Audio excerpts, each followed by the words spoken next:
Seat কত জানেন আপনারা? বুঝলেন?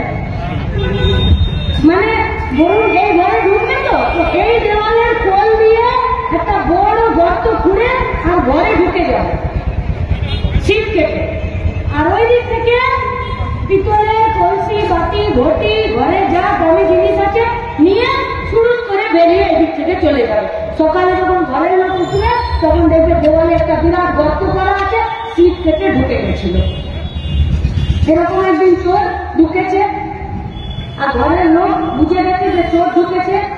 রাত্রিবেলা ঘুম ভেঙে গেছে, চোরকে ধরতে গেছে আর চোরের গোটা গায়ে সর্ষের তেল একদম লকালক করে মাখা আছে, ধরতে গেছে আর কুচুপ করে পালিয়ে চোর পালিয়েছে কলসি নিয়ে। এখন চোরগুলো বলছে আমি এত খাটবো না। কেন?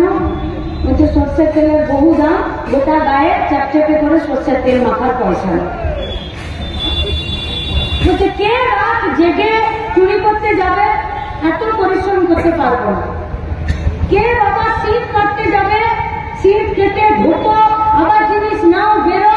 বলছে তাহলে চুরি করবে কি করে? বলে তৃণমূল করবো, দিনের বেলাতেই চুরি করা যাবে, যেখানে সেখানে দাঁড়িয়ে, যেখানে সেখানে পঞ্চায়েতের অফিসে, পৌরসভার অফিসে, বিডিওর অফিসে দাঁড়িয়ে দিনের বেলাতে তৃণমূলের নাম লেখালেই চুরি করা যাবে। ওই জন্য চোরগুলো আর খাচ্ছে না, সব তৃণমূলে দিয়ে নাম লিখিয়েছে।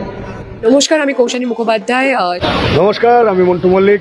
আমি অভিনেতা মাস্টার ডিগডু। আমি রাজু মজুমদার। PC news Bangla. সমস্ত দর্শককে জানাই শারদীয়ার অনেক শুভেচ্ছা। আপনারা দেখছেন PC news Bangla. PC news portal পেজটিকে লাইক করুন এবং ফলো করুন। সবাই সুস্থ থাকবেন, পাশে থাকবেন, সাবধানে থাকবেন। ধন্যবাদ। শ্রী প্রতাপ বাবুকে যার অক্লান্ত প্রচেষ্টায় পুরো কর্মকাণ্ডটা নির্ভর করছে।